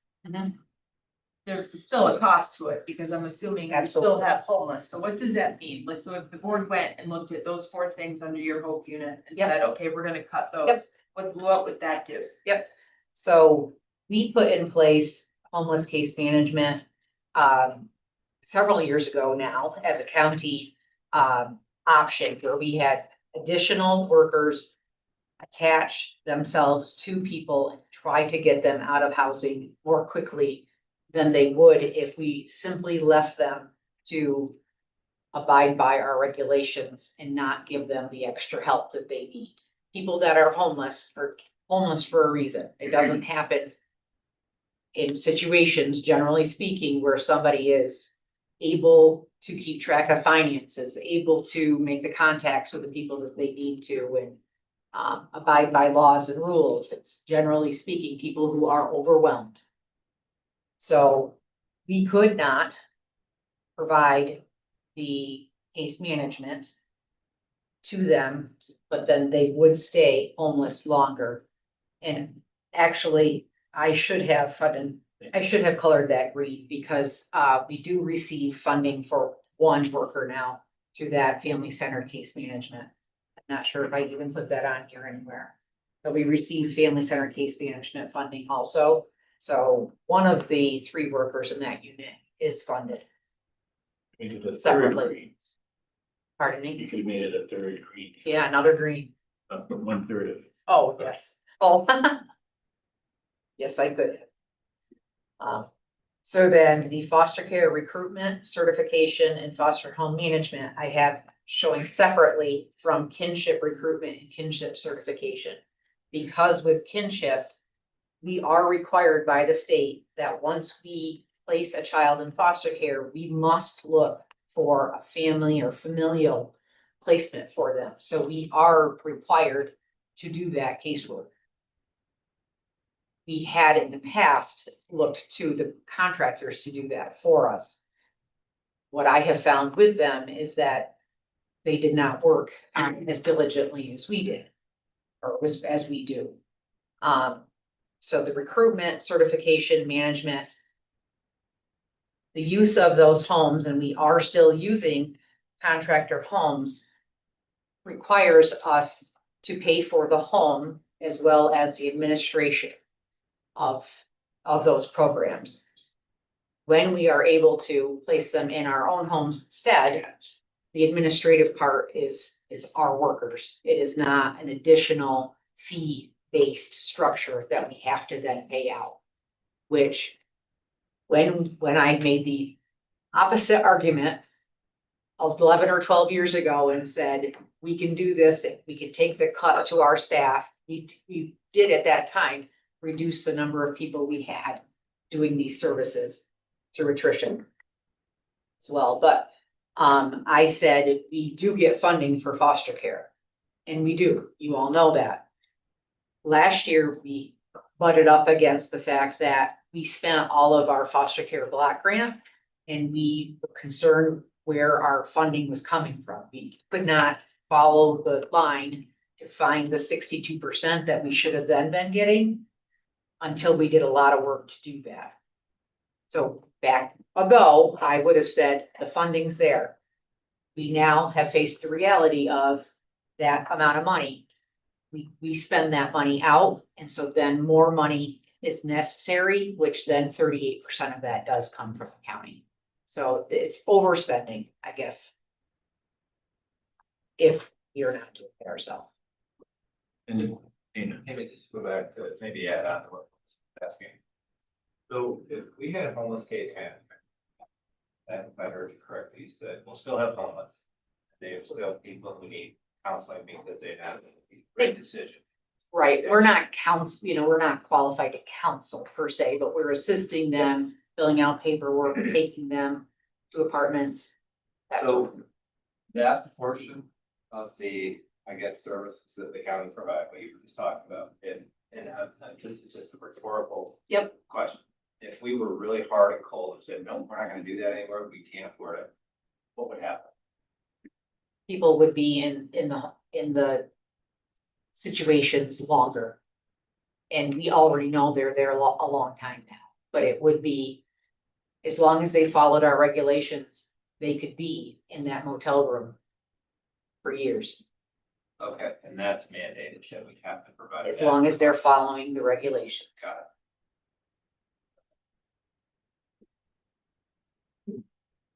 It's mandated that we provide some kind of house, Yes, right? yep, I still think we should, Summertime. you know, take a look at other options. The possible things, yeah, there is no easy solution. If there was, the county would have come up with it in the past. It is. It is something that the county could choose to dive into. There would be a cost for that as well. It's a matter of which possible. Question for Brian? Yeah, so Tammy, now with new regulations is gonna change a pile of this too, right? I mean, we're talking about what we know today, but now there's a whole new unknown. We don't know what the new regulations are gonna say. The components that cover DSS within those newly proposed from that bill, big bill, are not related to these areas. They are related to Medicaid, SNAP, and HEAP. So you don't think any of the homeless will be required to work, none of that's gonna happen? They are required to work. They always have been required to follow our regulations, yes. Or do some other search or job readiness skill, or they are under a waiver because of some other medical situation that they provided documentation. You know what percentage that are under a waiver? We have the information on that, yes.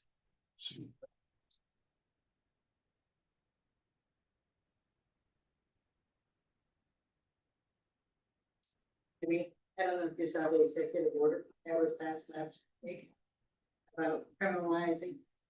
Speaking. I'm sure I heard about it. Just throwing that out there. That switches departments to the courts and back assessments. Yeah. Right. Yeah. Right, and I'm sorry if I may. We're actually seeing homeless people in our county now. They're not only in motels. We're seeing people out under bridges. We're seeing people we know about encampments. They have been able to do that. During Code Blue, we would be obligated to provide outreach to them to help them receive Code Blue housing. Just a question for Tammy, on page 2, under temporary assistance, under the detail, there's a listing there, competency evaluation. So, when we have somebody in temporary housing or in receipt of temporary assistance ongoing, if they are not abiding by the regulations, we can give them safe foods, we give them warnings.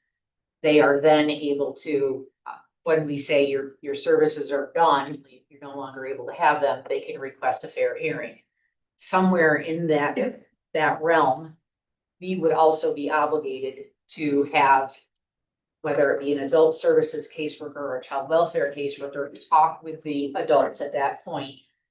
Make sure that they are aware of the decisions that they are making. When we have people that have documented mental health issues or physical health issues, we are able to send them to a contractor that the state has. The state then charges us back for those costs. And that is IMA. I have that listed somewhere. I thought, I'll get it.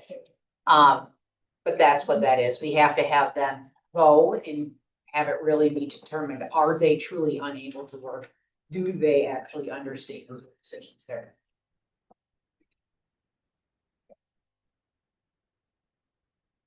Any other questions? That's actually, I'm sorry.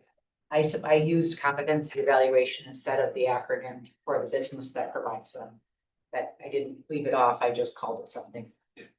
Easier. Going into the next section, that the Medicaid daycare, are they New York State mandated and federally funded? They are federally funded. They're They're all, federally funded, but are they New York State mandated? I think the federal mandate trumps the state mandate. But there are programs like temporary assistance, for example, where the feds have the coverage for temporary assistance for needy families. They pass that funding on to us. That is the 100% federal funding for people that are temporary assistance eligible. The state created another pocket, which is safety net. So that is the group of people that either don't have children or have received over the 60 months of TNF. So in that case, the state then adds in an additional mandate.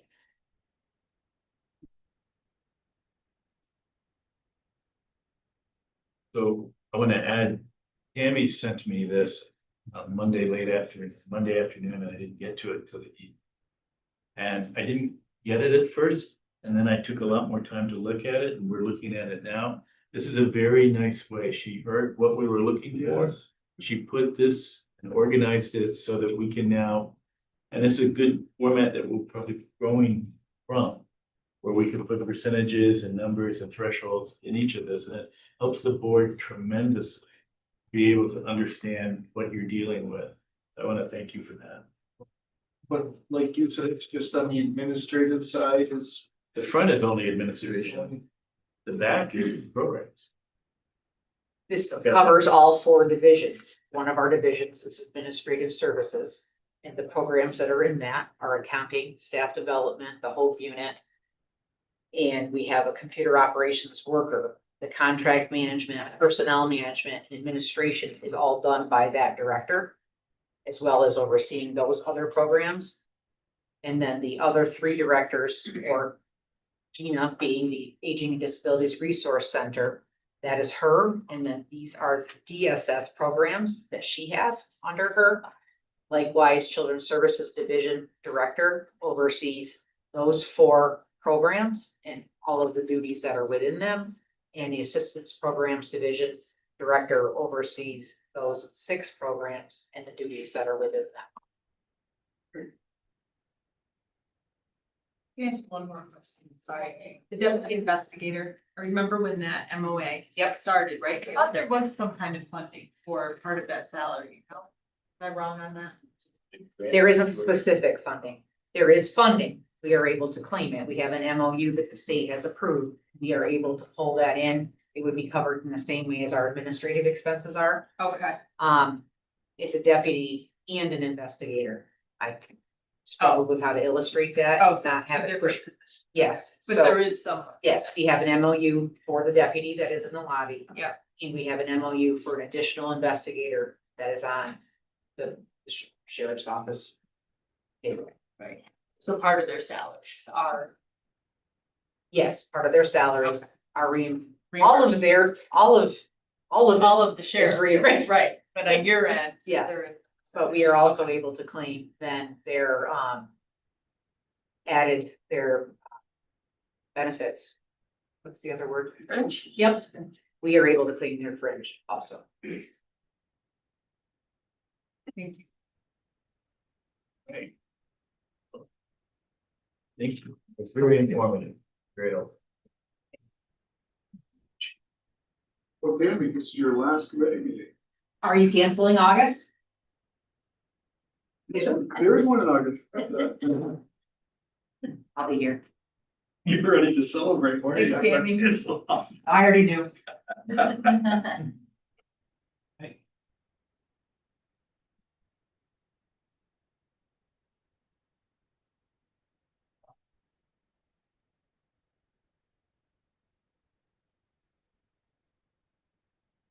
Crisis under control.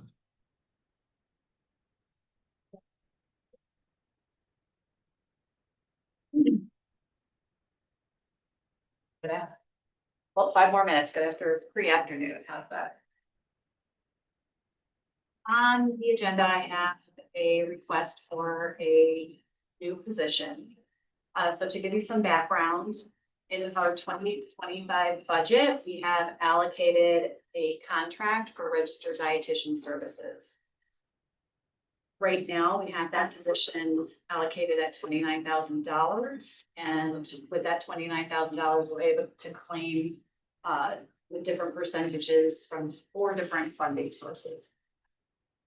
That said, as you know, we had the registered dietitian under contract, terminated our contract earlier this year. From that, we put out an RFP, hoping to get some responses for registered dietitian services. Unfortunately, there were no responses to that RFP. Right now, we're using the Association on Aging's registered dietitian to kind of fill in the services that need to be completed by a registered dietitian that we're not able to do work at. Recently, we were advised by the New York State Office for Aging that we need to that we should only be using the Association on Aging's registered dietitian on a temporary basis. And indeed, we need to continue to pursue having our own registered dietitian. So at this particular time, in the interim, between hearing that message and today, I've reached out to different departments to include public health, who has on staff a registered dietitian and a full-time person who is soon to be certified as a registered dietitian. And exploring that and exploring, sorry, these other local businesses, resources, including Fort Hudson. Apparently, no one is able to help us at this time. So based on that information, I had a meeting with our personnel officer and talked about proposition of adding into our organizational structure a part-time position under the title of nutrition services specialist, and including in that title the requirement of having a dietitian certification. This position was determined to be a grade 16, which is equal to public health / WIC's registered dietitian position at this time. So today, I would like to request to have our staffing pattern amended and add in a part-time position. Again, the funding's already included in our budget for the 2025 year. And just to see where that leads us. We do get any individuals that would be interested in being county employee. So if we didn't get any, and I know we didn't get any responses for the RFP. So how do we think we're gonna hire one part-time? What's the difference? If we did an RFP, My understanding, what I'd like to do is to be able to report back to the state that we've done all due diligence by doing the request for proposal, which is following our procurement policy, and then also adding in this piece. In the interim, we're still able to access the Association on Aging's registered dietitian. Scott, then Brian. So you have to have a dietitian in your office.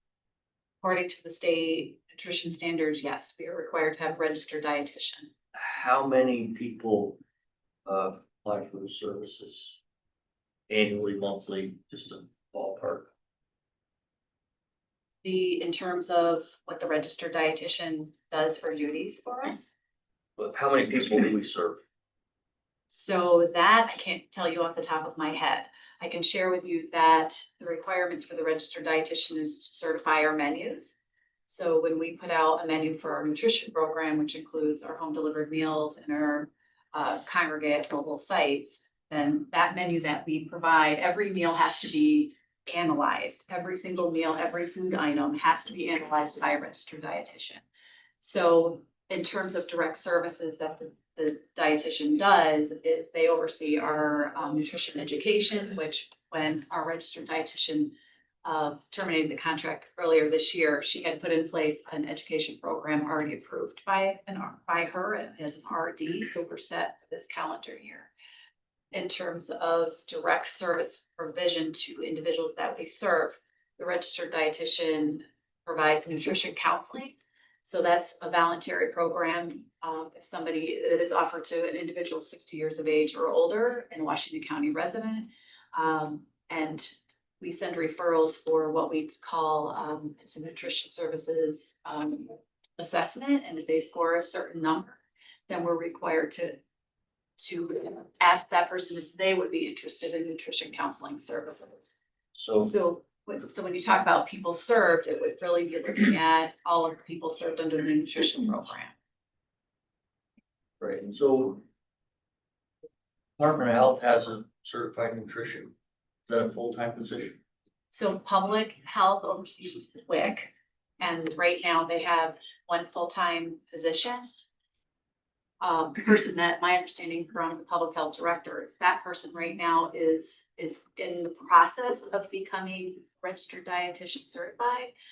They also have a part-time registered dietitian. Could we offer the part-time or full-time? And fund it from both sides? My understanding is that a person that is now part-time, Tina did reach out to that person and that person was full-time and purposely went to part-time and is not interested in pursuing additional hours. How many hours a week is this? It's like really small. Correct. The approximation from the state is that we offer 16 hours a week for registered dietitian services, but that will vary. You know, people take vacations, hours will fluctuate. But when you look at the calendar year, every week should average out based on services, 16 hours minimally. Neither the jail or the sheriff or public health can do a MOA. They don't have the services there that we can. So in the past, the sheriff actually utilized the dietitian under our contract. So what's he doing? To fill that position? He needs one also. I'm not sure. Speak on the sheriff's behalf. The Department of Health is writing the sheriff the same letter. So just by doing this, what you're actually doing is, if we're under the same guidelines as the state, if temporary assistance is temporary at 60 months, 60 months, and we can temporarily use this group. Temporary has not been defined. Well, that's how they define it in their other programs, so maybe it's along the same line. Even it's similar to if your judge resigns. Yeah. That support. So this is, as long as she keeps us legit, Formed, and we can't hire anybody, that's not our problem. and the last time I They're talked to providing us- Andy, They he got said it. this person It's contractual. had retired, well, this person had retired. Yeah. So he had a person retired, but he said the person that was retired might work the short hours. My understanding is you're not interested. Okay, Yeah, I tried. I tried twice. Well, a lot of the menu items that you have, like Meals on Wheels, are Yeah. repeat items. And that work has already been done at one point on there. So if you do use a public health dietitian, you could actually have somebody go through and bring up all the portfolio on that food group and have it ready for them to expedite the approval. We do use a specific program, Nutritionist Pro, to do all the menu and food analysis. The situation with the menus, so what you're talking about doing would be just repeating those menus. Yeah. Right now, when our dietitian left, we're required to have a yearly plan for those meals. And right now, we're when our previous registered dietitian left, she did leave that for us. So she left us in a really good spot. We just never anticipated having this much trouble trying to locate a dietitian. Across the state, I learned last week through a director's listserv that the average is $62 an hour for registered dietitian services of what each AAA is paying. When we had our contract with our registered dietitian, we were paying $35 an hour. Chairman Henke. The mandate is for a registered dietitian, not a nutritionist. Correct. There's no way we could substitute a nutritionist. Because there's a lot more than. I agree. There's, You agree, but we can't. that they're using that specific title. I can share with you that I have been, as well as other directors, have been in great discussion with the executive director of the state, Greg Olson, and talking about this issue. The reason why the Association on Aging has a registered dietitian that they're paying for is because so many AAAs across the state are having a lot of difficulties finding a registered dietitian to oversee the program. So at this time, nothing has come through formally about our concerns. In regards to, yeah, and having a requirement of 16 hours a week. So there's the hour piece and having. So things at the state in regards to requirements could change, but right now they have not. Yeah. So we actually never passed the brought forward motion. Not yet. Good. So should we advocate that the state has the registered dietitian and we have nutritionists, just like when we go to the health center, they have one physician and everybody sees a PA and there's practitioner? Is that something we should be advocating for? Right, that was what I was trying to get. That's where you're going, I think. I was trying to make an analogy that we can all understand. Not only is there more of, they're a lot cheaper. Well, that's what I Right, and I figured. think that there's data to show that. I mean, there's data between the AAAs across the state where they're not able to fill this void. Is this a civil service position you're asking for? So the part-time position would be at a grade 16. Is there a civil service test for dietitian that we can look at a list to see what's available? I'm It not would sure. be a new It's position for us. I don't think The it's title the would- current. The title would be new, right? Yeah, But I'm so not we wouldn't sure have a list. if their dietitians have to do a civil service test. That's It would be a different title though. correct, yes. So we would have to create the title before we could even ask for the list to see if anybody wants it. Right. You don't have a list yet. At the proposed funding level. If we did this, it would be contingent upon the funding. Do you need a motion for? Yes. Ireland. First person.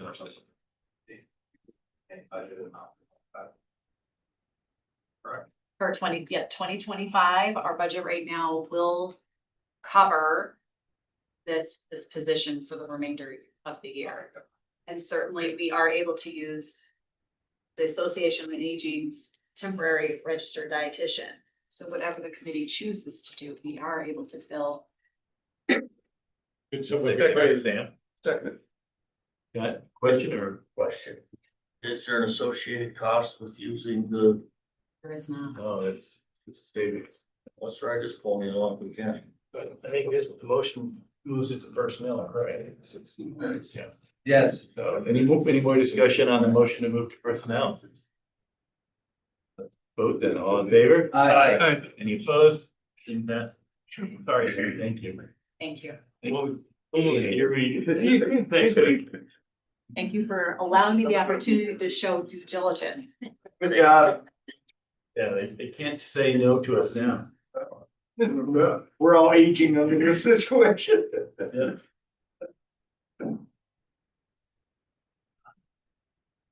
We have Sue is up.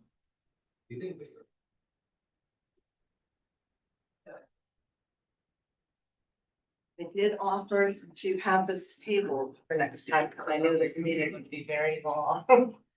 And I really don't have anything other than informational items about our youth team sports dollars and the youth sports and education allocation.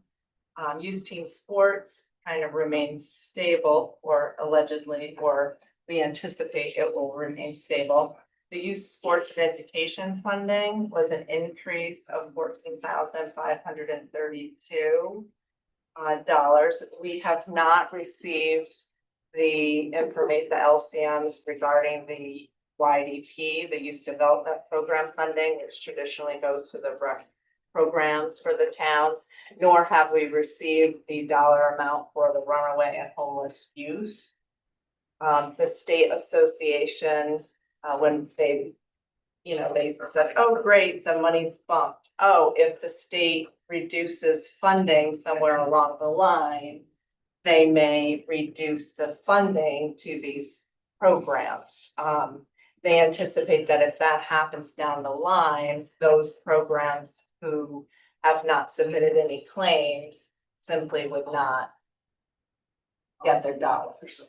We are really pretty fast in Washington County with the claim submittal. So I don't think that will probably be an issue for us. However, I did today just receive an email saying that our resource allocation plan, they had yet to set the date that would be due, saying that it would be slightly ahead of the schedule from last year. Last year it was due December 1st. So I just received the information that it will be due September 15th. Which means really doesn't allow me to, committee, I'm gonna try to figure out how we're gonna do that. We have applications for the youth sports and education funding and the youth team sports funding. We had the date of September 1st as the due date. We've received probably 2 or 3 from Washington County. However, I've sent it out to about 15 or 16 programs. So how many of them will actually get them back to us? And it really is spread out. We had a lot of interest this year for the funding streams. So to be determined how I'm going to meet that due date for the state. I'm guessing that they'll grant a somewhat of an extension because my goal was October 1st. Having this all completed, so.